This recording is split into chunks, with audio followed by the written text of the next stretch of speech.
Senhoras, senhores, queridas irmãs, queridos irmãos espíritas, caros amigos e amigas que nos ouvem e acompanham através da internet, nossos votos de muita paz. Por ocasião da aula inaugural do Collège de France, em 1896, o notável pensador e estudioso do comportamento humano levantou-se para ministrar a aula que abalava a Europa e começou o seu discurso dizendo: Jesus foi e é um homem incomparável. Essa frase de Ernesto Renan, materialista confesso, de tal modo abalou a cultura francesa que no dia seguinte ele foi demitido da Sorbonne, onde ensinava o grego, porque sintetizava a doutrina de Jesus como homem e não conforme a tradição católica de ser Deus, a divindade feito homem e o homem da divindade. Mais ou menos no ano de 1916, durante a Primeira Guerra Mundial, a humanidade estorcegava no horror das batalhas na Europa. Em determinado país, na Turquia particularmente, havia uma guerra interna contra um povo que a habitava desde o Império anterior. Tratava-se dos armênios. A Armênia, que havia sido destruída no passado, espalhou-se o povo por diversos rincões europeus. E na Europa, particularmente na Turquia, havia 3 milhões de armênios. Por uma questão de pouca importância, estabeleceu-se uma guerra das mais trágicas que o Papa atual teve ocasião de anunciar como sendo um genocídio. Porque o objetivo daquela guerra era destruir a raça pertencente à Artência.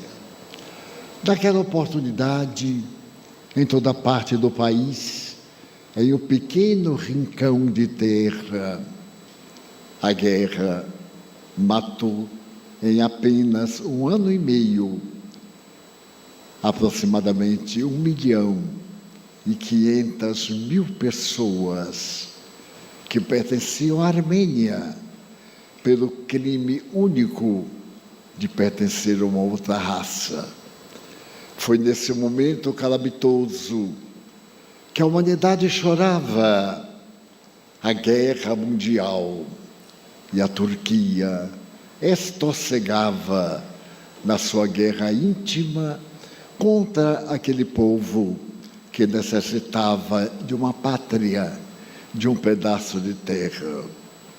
No domingo pela manhã, no mês de setembro de 1916, uma tropa arrebenta a porta de entrada de um edifício de 2 pisos, sobe as escadarias e um homem de pequena estatura, um cape que lhe desce pela testa e cobre os olhos, saca do revólver e mata um homem que à mesa com família estava tomando de jejum. O ancião toma. O estranho volta-se para o outro lado e mata a matrona. Duas jovens, uma de 12 anos, outra de 15, estão alarmadas, estáticas, contemplam o estranho que pega a mais jovem e atira aos soldados que são verdadeiros chacais. E ali estrangulam-na, estupram-na, tiram-lhe qualquer vestígio de humanidade e logo depois, ensanguentada, atiram-na escada abaixo. A outra, de 15 anos, tem o olhar perdido no estupor que lhe tomava conta. E aquele homem estranho, de olhos oblíquos, agarra pelos cabelos e desce a escada, fazendo-a padecer os degraus e atira também aos soldados. No dia seguinte, numa chácara em volta da aldeia, aquele homem de pequena estatura e de olhar delícia atesta a sua selvageria, estuprando publicamente no seu harém aquela jovem que foi surpreendida pelo amanhecer. Passa o tempo.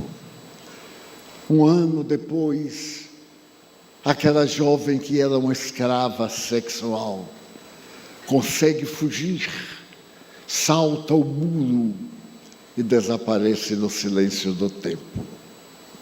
Em 1927, 11 anos aproximadamente, uma clínica das mais famosas da Turquia recebe, de repente, uma ambulância que vem aos gritos pelas ruas, trazendo um corpo em total desagregação molecular. Uma maca ligeira pega aqueles destroços humanos e entra. O seu diretor está à porta para receber uma autoridade governamental. O problema, porém, é muito grave. O homem estertora na maca, seus olhos estão cobertos por feridas, todo o seu corpo é uma chaga, vitimado por uma enfermidade não diagnosticada. O diretor percebe que a morte avizinha-se-lhe e manda colocá-lo num dos quartos do fundo, porque do corpo em putrefação, nauseante, há um odor insuportável. E ele diz aos demais amigos: ele não alcançará a noite. E aquele homem febril, a carne largando dos ossos, é colocado num quarto escuro e vazio para morrer.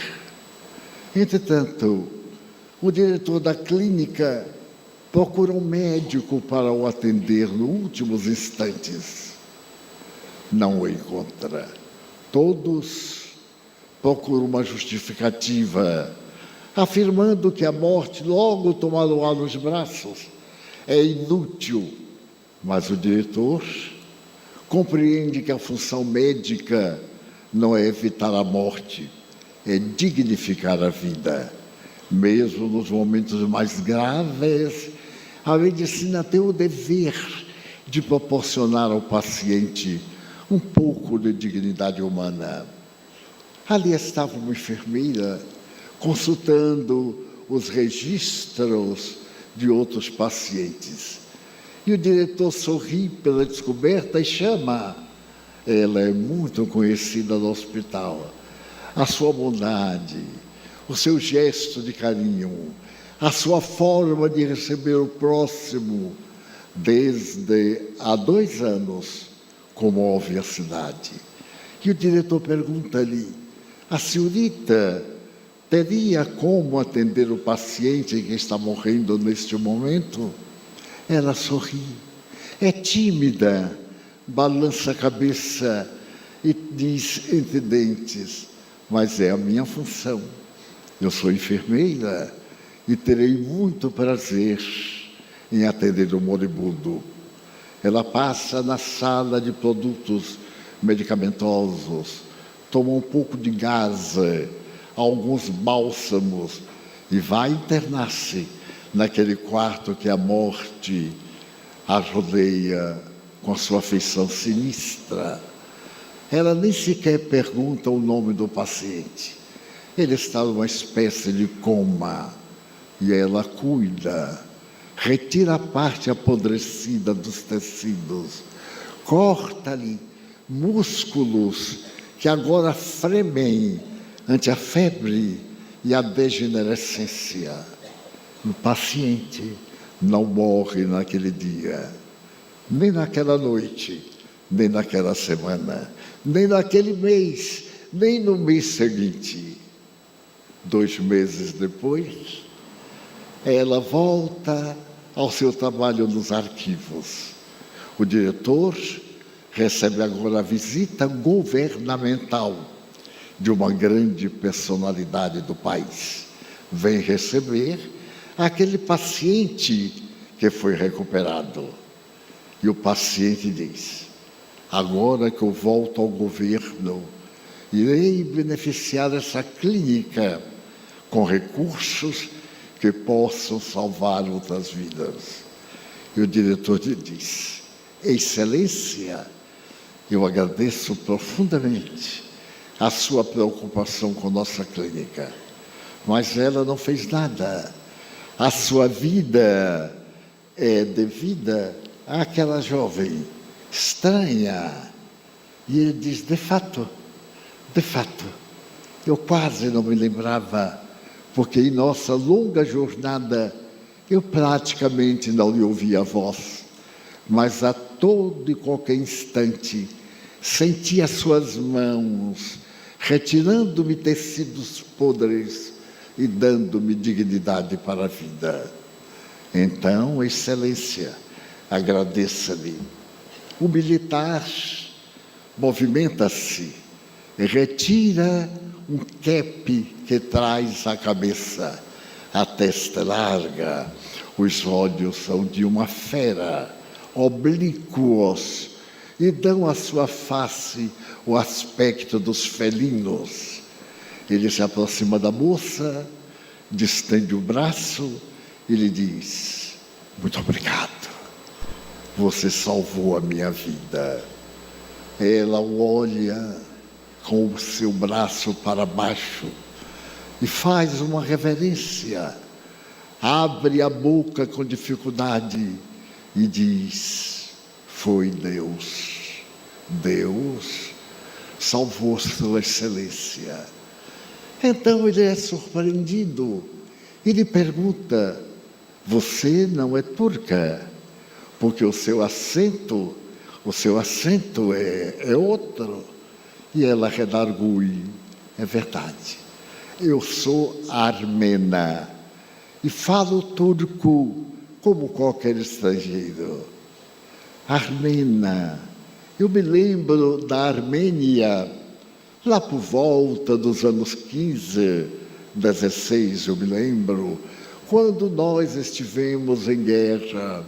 Eu estive no seu país e me recordo perfeitamente dos armenos, que me parece um povo muito digno. Ela sorri, mas é melancólico o sorriso. Os olhos têm lágrimas. E ela respondeu-lhe: eu sei que Sua Excelência esteve na Armênia. Mas como? Sua Excelência esteve na aldeia que eu morava. E no domingo, já se vão muitos anos, Sua Excelência invadiu nossa casa, subiu as escadas, levou uma tropa de chacais. Sua Excelência tirou o revólver e, sequer sem um gesto, matou meu pai. E voltou-se para o outro lado e deflagrou um tiro no rosto de minha mãe. Eu fiquei estática. Minha irmãzinha foi atirada às feras que a devoraram e cujo cadáver foi atirado a escada abaixo. E eu tive a vida poupada por Sua Excelência, que me puxou pelos cabelos e desceu a escada arrastando-me e levando-me para o seu bordel. Sua Excelência não sabe quanto eu o odiei. Tudo aquilo que existia em mim era apenas um apelo: viver para matá-lo, para poder cobrar, hálito por hálito, a respiração dos meus pais. Eu vivi de lugar em lugar, até aqui na capital, procurando encontrar o bandido que matou a minha família e me tornou desventurada. Eu me prometi que eu mataria lentamente, olhando seus olhos miseráveis e frios. Era a Sua Excelência.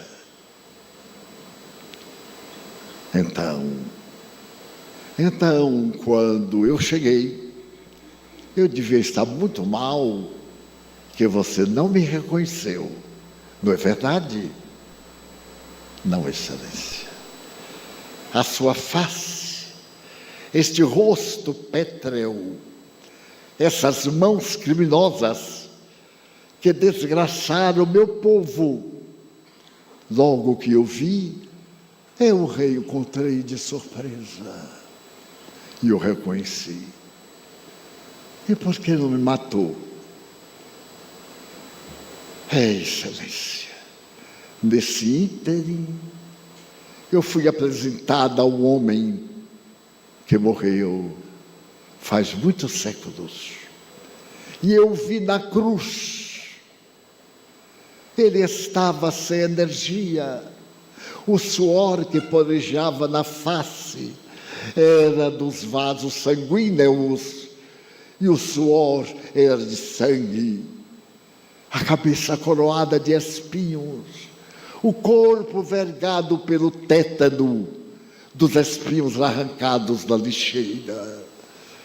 E eu, ao ser apresentada a ele, muçulmana que eu era, eu lhe perguntei se um dia eu encontrasse Sua Excelência, que faria?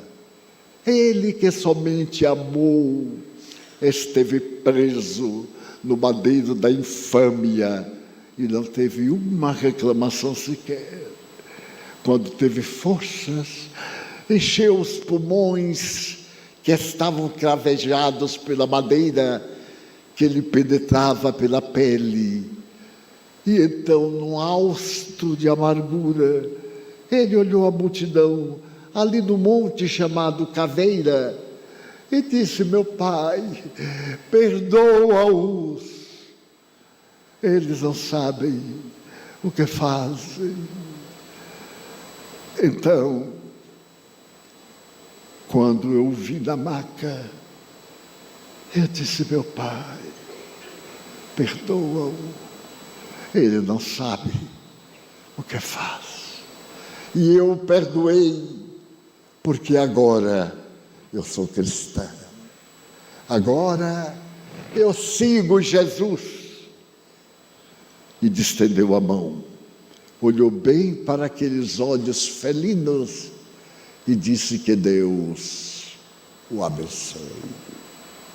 Mas quem é este homem? Ernesto Renan, a maior cultura francesa do século XIX, assevera que se chamava Yeshua ben Yosef, Jesus, filho de José. E aquele menino da pequenina cidade de Nazaré deslumbrava as pessoas pelo encantamento, pela beleza da sua face e pela inocência da sua vida. Outros dizem que ele dali partiu para uma escola de sabedoria essênia, que ficava no deserto da Judeia. Outros dizem que ele foi aprender sabedoria na Índia, porque se passaram vários anos sem se ter notícia dele. Somente quando tinha 12 anos é que ele esteve em Jerusalém para prestar testemunho a César e perdeu-se dos pais, permanecendo por 3 dias entre os doutores da lei no templo de Jerusalém. Outros ainda dizem que é uma bela ficção, à semelhança de Zeus, de Júpiter Capitolino, à semelhança dos deuses escandinavos ou dos deuses primitivos da pré-história. Houve um homem que seria a luz do mundo.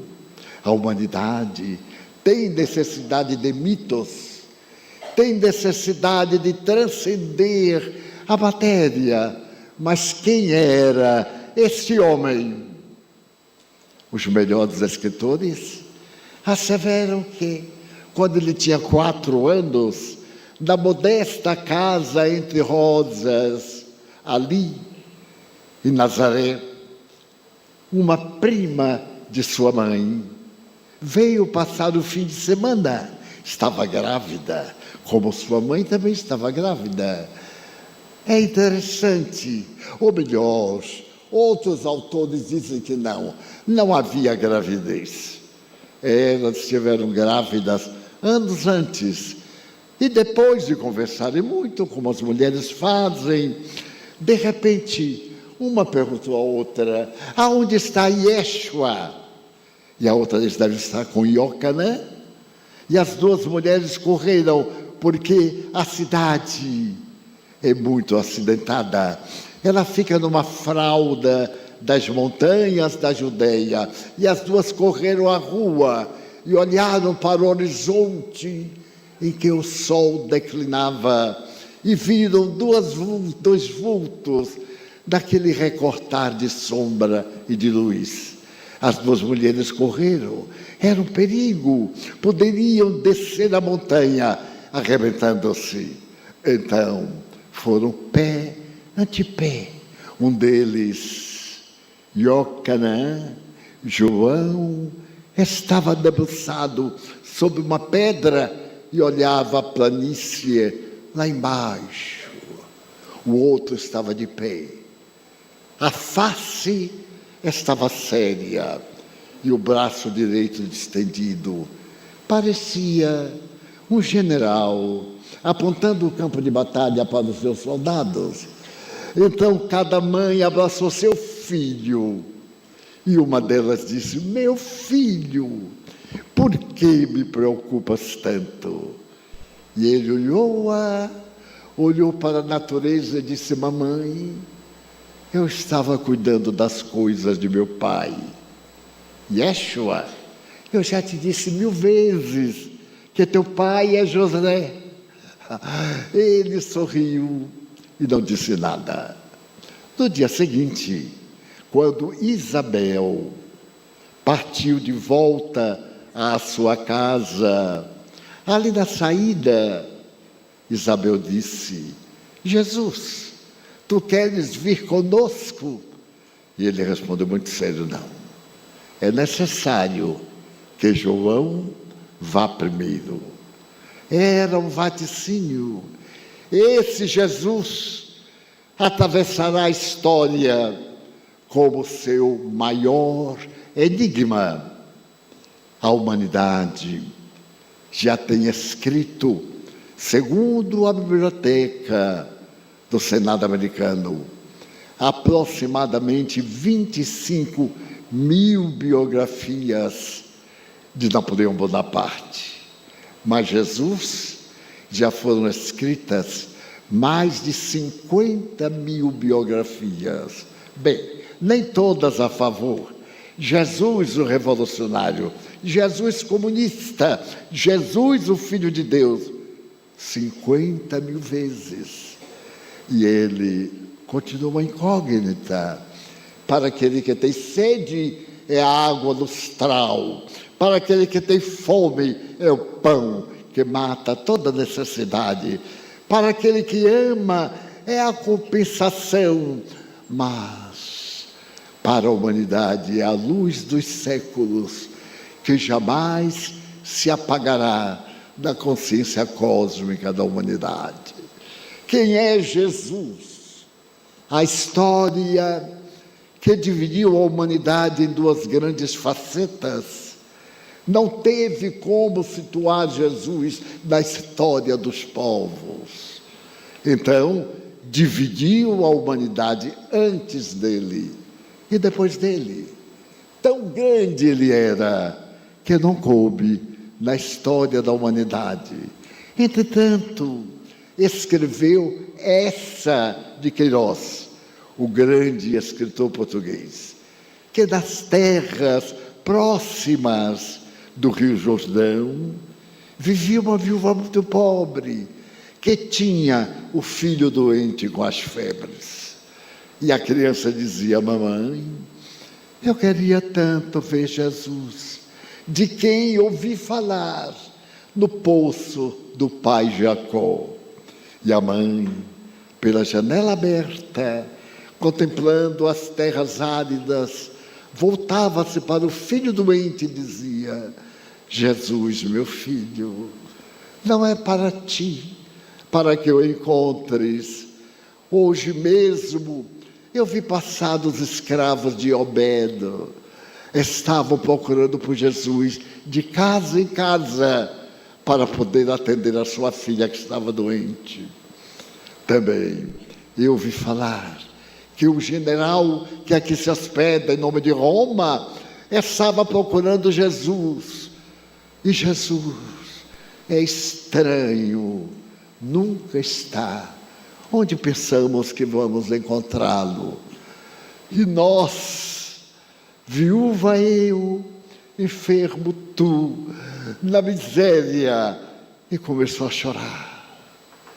Um vento brando ergueu poeira, e ela disse: nós somos tão miseráveis, não temos nada além de eu ter-te a ti e tu ter-me a mim. Jesus está tão longe. E o enfermo, criança, tocando a mão engelhada da mãezinha que se lhe ajoelhou ao pé, dizia: mamãe, eu queria tanto ver Jesus. E empurrando a porta devagarinho, um homem feito de luz adentrou-se e disse sorrindo: eu estou aqui.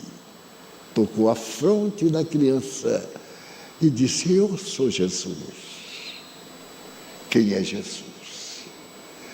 Para uma mulher que vivia embriagada pela luxúria, cujo nome transforma a cidade de Magdala em um grande lugar que a rainha Cleópatra vem do Egito 2 vezes para passar o verão, no clima ameno daquela cidade, diante do mar da Galileia. O mar da Galileia não é exatamente o mar, é um lago. Não é exatamente o lago, é uma poça d'água. Os geógrafos dizem que o volume de águas do mar da Galileia é menor do que o volume de águas da Baía de Guanabara, entre o Rio de Janeiro e Niterói. No entanto, esta cidade, Cafarnaum, aquela cidade, Magdala, aquela outra, fazem um colar de pérolas em torno daquelas águas suaves e tempestuosas nos dias de verão. Pois uma mulher possui uma vila, ela é estranha, mas é portadora de uma beleza ímpar. Ela agora vive com um senador romano, que a hospeda toda quarta-feira aos seus cuidados. Ela chama-se Miriam, Maria, E porque deslumbra Magdala, passou a ser Maria de Magdala, ou Maria Madalena.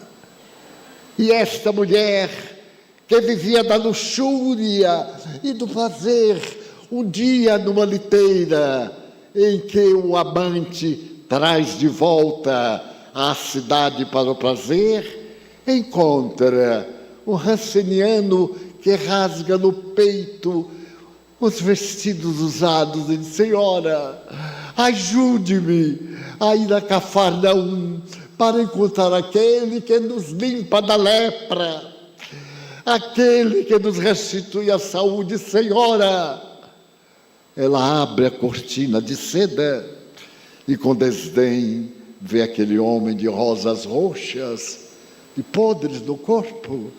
Então retira da bolsa de prata uma moeda, um sestércio, uma moeda que corresponde mais ou menos a 10 mil reais. Atira na poeira e diz: vai. E se tu encontrares, se ele te limpar a lepra, vem e diz-me. A tua lepra é visível, a minha não é visível. É adornada de flores, mas dentro tem um cadáver. Eu te daria tudo para poder falar com este homem. E um dia, 2 semanas depois, no palacete da meretriz, no silêncio, altas horas da noite, um cadeado de madeira bate à porta de entrada. O vigia pede silêncio, abre o postigo e pergunta: que desejas? Falar com a senhora. Que atrevimento! Um mendigo miserável quer falar à senhora? Hoje ela não atende. 7 demônios tomam conta do corpo. Ela está rígida, pálida, e um reflexo de luar adentra-se pela claraboia, e ela respira ofegante. Está dominada pelas forças do inferno. Não recebe ninguém, mas eu tenho uma mensagem para ela. Mas ela não recebe, então eu farei um escândalo. E ela irá punir-vos, porque ela me pediu para visitá-la. O servo tem medo e abre a porta. Um jardim, uma fonte que jorra, o silêncio da noite, estrelas que choram prata. E uma serva diz: ela não recebe. Silêncio absoluto. Quando ela está na loucura, qualquer ruído torna mais agressiva. E o estranho diz: senhorita, eu tenho que falar com a senhora agora. Vá ver se ela está melhor. E a escrava vai pelos corredores mal iluminados, e ele vai atrás, e subitamente numa alcova de veludo, com os raios da lua entrando sobre o corpo de uma mulher quase nua, coberta por veludo e reclinada no triclínio, tem os olhos parados na abertura por onde entra o luar. O mendigo olha e corre, ajoelha-se e grita: senhora!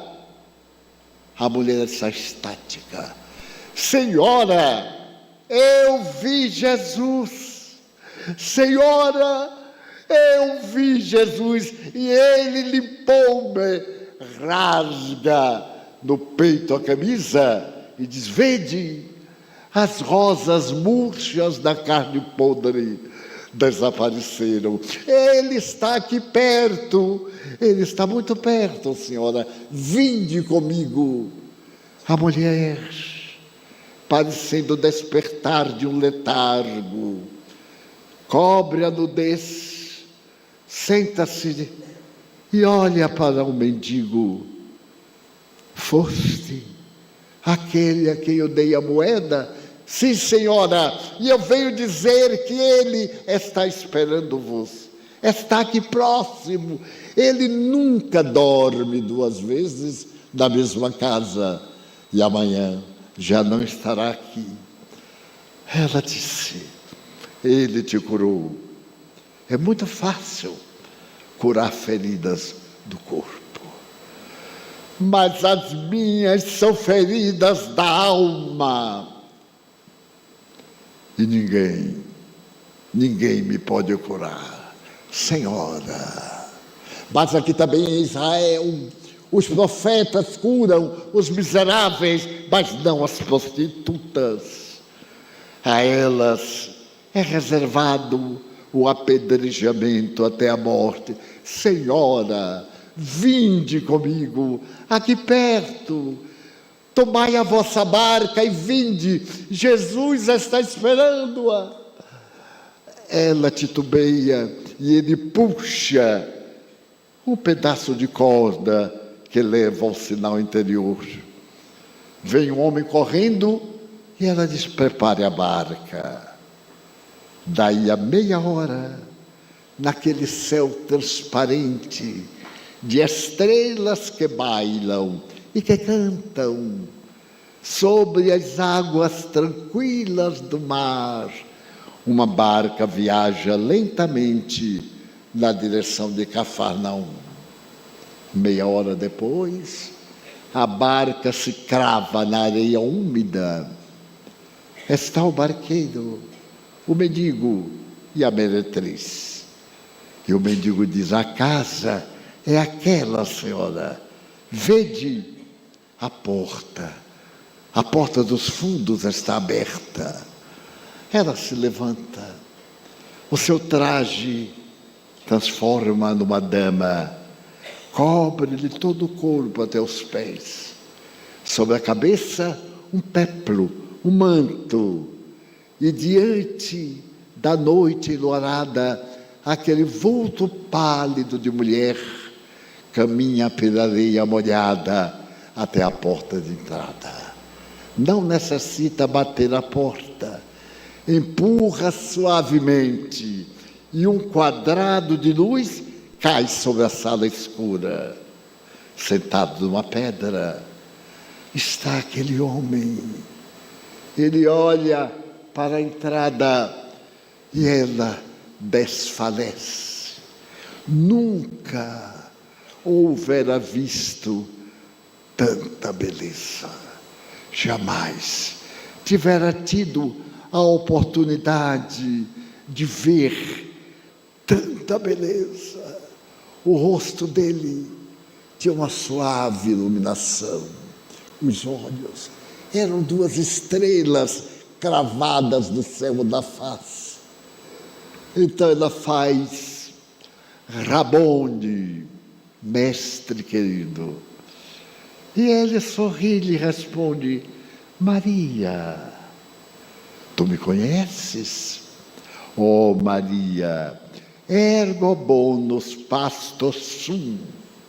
Eu sou o bom pastor e conheço todas as minhas ovelhas, uma a uma. Não te surpreendas de eu perguntar-te: Maria, ó mestre, eu venho dar-te a minha vida. Tu sabes quem eu sou e eu te dou a minha vida agora. Não, Maria, agora não. Que devo fazer? Ama aos teus filhos. Filhos não os tenho. Meu ventre é varado 1000 vezes, mas eu não tenho a bênção de ser mãe. Maria, quando eu peço para que ames aos teus filhos, eu não me refiro aos filhos da carne, mas aos filhos do prostíbulo, as tuas irmãs equivocadas. Ama-as e ama-me, e eu te darei o reino da paz. A mulher atira-se ao chão: eu darei minha vida, Senhor. e eu a receberei no momento próprio, naquele dia, naquela noite inolvidável. A meretriz, quando se levanta, era uma outra mulher. Ela recua, ele está sentado, e de longe ela diz assim: eu te darei a minha vida. E parece que ele balbucia: e eu a aceito. A meretriz entrou na barca e voltou a Magdala. No dia seguinte foi um escândalo. A mulher equivocada havia enlouquecido, abriu as portas da mansão e janelas e atirou as suas roupas esplêndidas para o povo que passava na rua. Abriu seus cofres, atirou as moedas, as joias, os perfumes, e pegando apenas um vestido antigo e algo de alabastro, um vasilhame, ela olhou para aquele passado torpe de sedução e saiu cantando pelas ruas de Magdala. Ao entardecer, ali na praia, diante das águas tranquilas do mar da Galileia, um homem que era belo como a madrugada, que era bom como um favo de mel, que era amigo como a verdadeira fraternidade, levantou as mãos e lá no meio da multidão, uma cabeça adornada de fios de ouro, sem nada, uma veste modesta, estava a mulher mais desejada de Israel, ouvindo Jesus. E assim foi. Assim foi. E um dia, muito mais tarde, numa madrugada que fazia lembrar a madrugada da sua ressurreição, ela estava diante do Calvário, do outro lado do monte, do Gólgota, com uma sepultura, com uma pedra mó que fora removida, e dialogava com aquele homem: tu és o jardineiro, dize-me onde colocaram o cadáver do meu Senhor. O jardineiro voltou-se e ela disse: Rabone. E ele respondeu: Maria. Vai e dize aos nossos irmãos que eu voltei. Foi assim que a antiga meretriz desceu, porque o Calvário ficava a 2 quilômetros das portas de Jerusalém. Hoje fica lá dentro, segundo a história. E então ela saiu a correr e foi ao cenáculo, onde havia tido uma ceia 2 dias antes, ou 5 dias no total. E então os amigos estavam tristes, abalados, e ela disse: ele voltou. Simão disse: mentira, eu estive lá contigo e com João, e ele não estava. Ele voltou. Ele mandou que vos dissesse que ressuscitou dos mortos. Então, um deles, que era o típico indivíduo da dúvida, Tomé, olhou para ela e disse estas palavras chistosas: ele apareceu a ti? Exatamente a ti. Não acreditamos.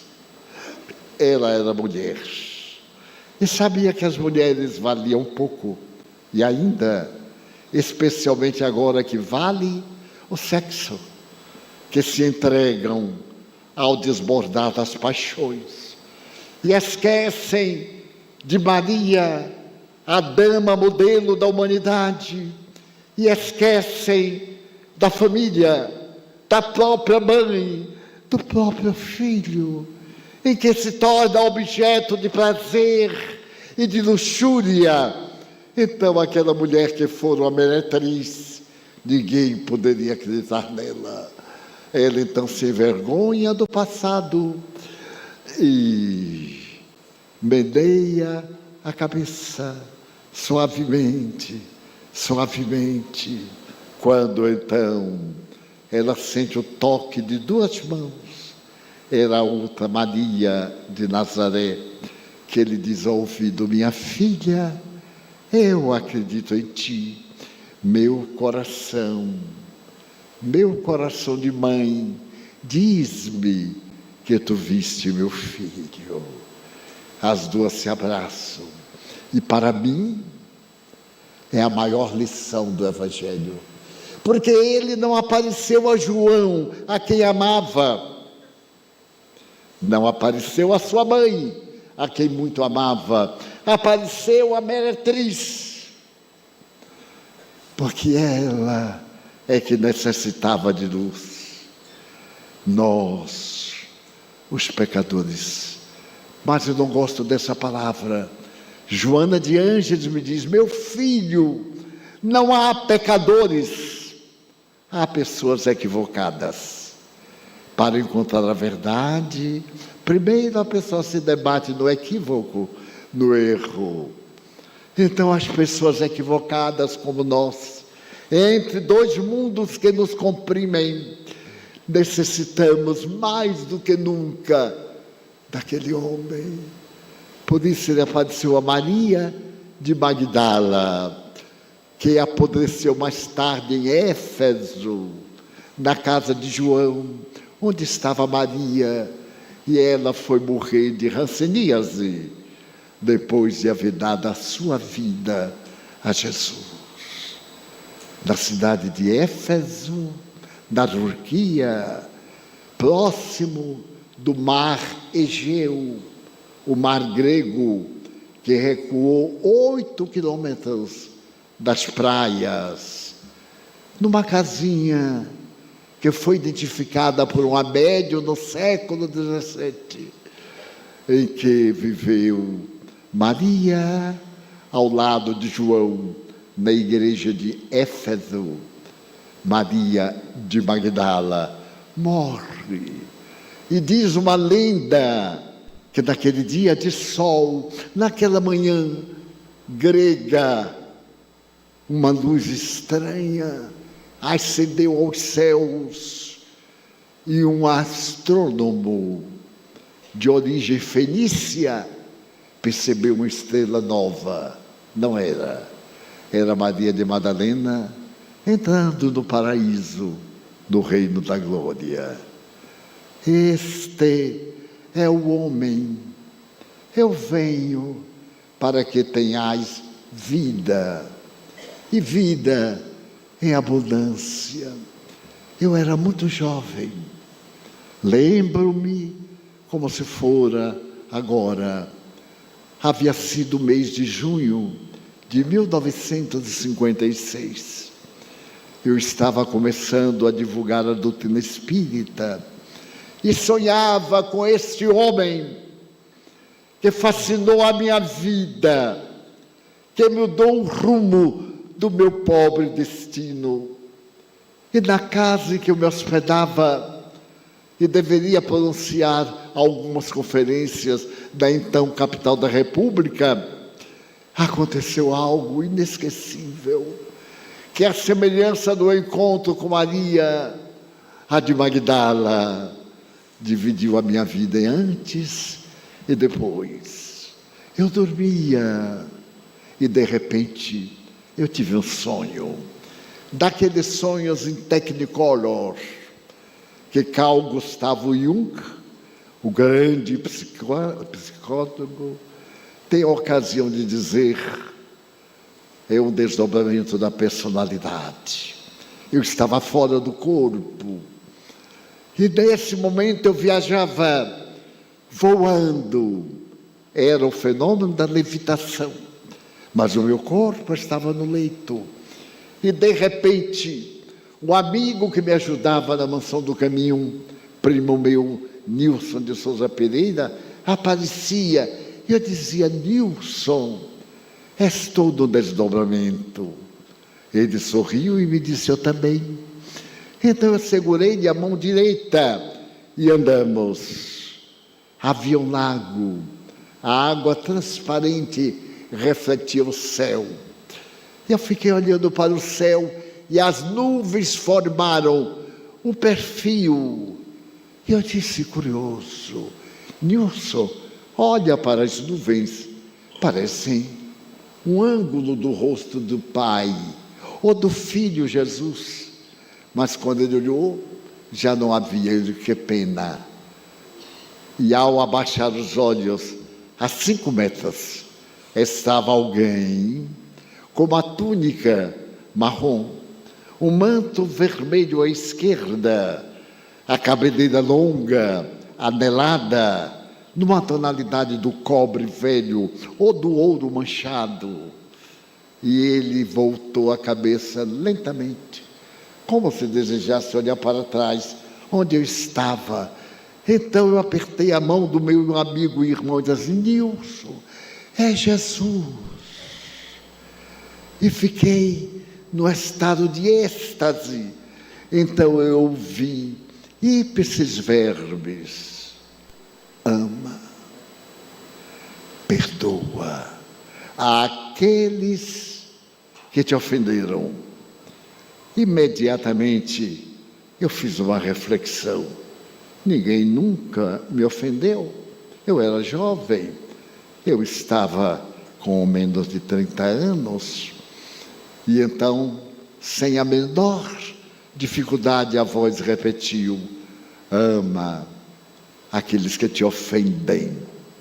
No tempo presente, eu disse: curioso, eu devo passar por alguma provação. E a voz disse por terceira vez: ama e perdoa àqueles que te ofenderem no futuro. Eu então imaginei que no futuro deveria pisar em brasas ou em espículos. E no meu entusiasmo juvenil, eu disse de mim para comigo: claro, eu perdoo desde agora. E então, ao virar ainda mais a cabeça, eu pude ver nos olhos, com uma transparência em azul, a face tostada do sol, o zigoma ferindo a pele, os lábios carnudos, avermelhados, o ângulo do queixo, o nariz hebreu, longo, e aquela voz que disse: se tu perdoares, eu te amarei até o fim dos séculos. E desapareceu. Então eu acordei. Quando acordei, estava na residência de uma amiga que me ofereceu durante 20 anos hospedagem no seu lar, que na sua casa, no seu apartamento no Flamengo, reservou um quarto, que era o quarto do jovem amigo de Salvador. Ninguém entrava, ninguém dormia naquele quarto, nem seus sobrinhos carnais, porque era o quarto do Divaldo. E essas 2 amigas me amaram tão intensamente que eu não sabia se era irmão, se eu era filho ou se eu era pai de ambas. E nunca, diante de qualquer prova, mínima que seja, eu me lembro: perdoa aqueles que te ofendem. Graças a Deus, ninguém nunca me ofendeu, porque eu nunca aceitei ofensas. Eu sou um servidor. Eu me fiz escravo do amor. Eu me tornei seu escravo. Esqueci tudo, menos minha mãe, nesta trajetória para amar aquele homem e para dizer ao mundo: aquele homem é o herói da história universal. Os 50.000 livros escritos a seu respeito não diz nada, porque ele havia dito: eu sou a luz do mundo. Aquele que me segue as pegadas não tropeça na escuridão. Eu sou a porta por onde passam as ovelhas. Eu sou o caminho da verdade e da vida. E ninguém vai a meu Pai senão por mim. Ele se definiu: vinde a mim e eu vos consolarei. Tomai sobre vós o meu fardo, recebei o meu jugo e aprendei comigo, que sou manso e suave de coração. Vós sois as ovelhas, eu sou o pastor. E quando o pastor abandona todo o rebanho, ele vai atrás da ovelha perdida. Jesus é o sonho ideal da nossa vida, vivê-lo no coração, no sentido da alma. Mas eu disse que ninguém nunca me ofendeu, de fato, mas no ano de 1962, eu experimentei a maior provação da minha atual existência. E chegou um momento definitivo, porque eu estava lutando sem saber. Na escuridão da minha existência, alguém levantou-se e pôs-se contra mim. Antes me amava, e me amava muito. Esse amor que transcende a matéria. Não havia nenhum laivo de libido. A palavra nem existia em nossa comunhão, porque também ele amava Jesus. E parece que em nosso inconsciente disputávamos o grande amor de nossa vida. E então eu me senti apunhalado e fiz um voto: não me queixar a ninguém. Perdoar não é esquecer a ofensa. Diz a psicologia: perdoar é não devolver a ofensa. Esquecer é um fenômeno orgânico da memória.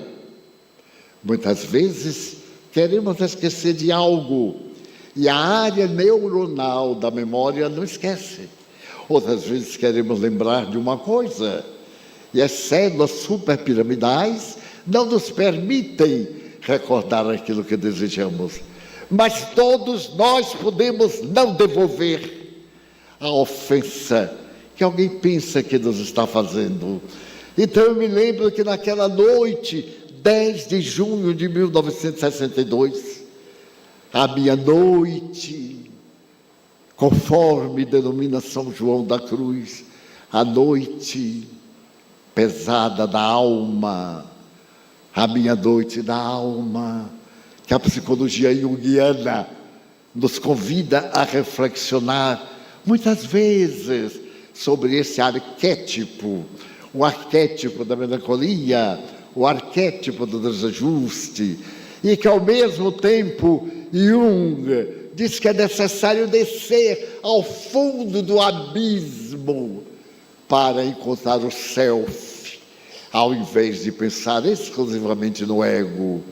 Então, naquela noite, a minha noite de São João da Cruz, eu me lembrei: perdoa àqueles que te ofenderem.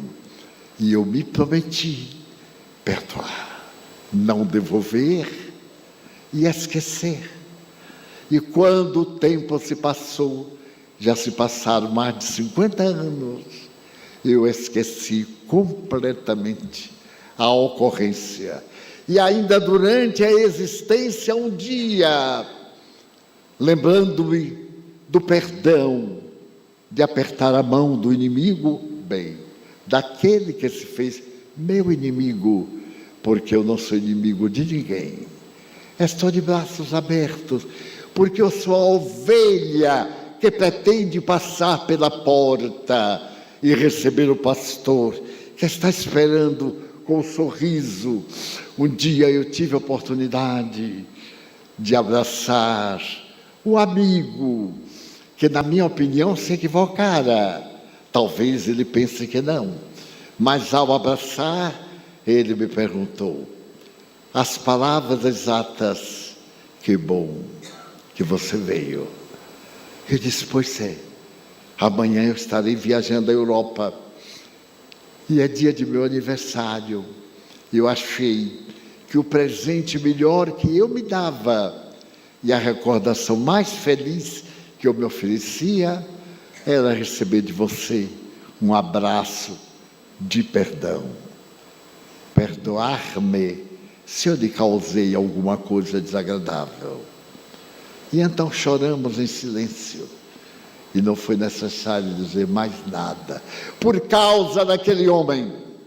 Porque se não fosse aquele homem, eu mataria. Eu mataria o acusador. E mataria com prazer. Porque era um homem velho, não batizado, não conhecido. Mas desde o dia que ele me falou: perdoa, eu aprendi a amá-lo. E se 10 vidas eu tivesse, eu daria 11 vidas. Porque Jesus, como disse Ernesto Ronan, é um homem incomparável. Ele está conosco nestes abençoados dias do nosso abençoado congresso. Ele tem estado aqui.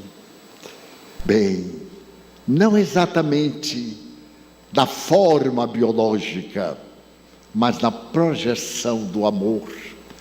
Aonde estejam 2 ou 3 reunidas em meu nome, eu estarei entre essas pessoas.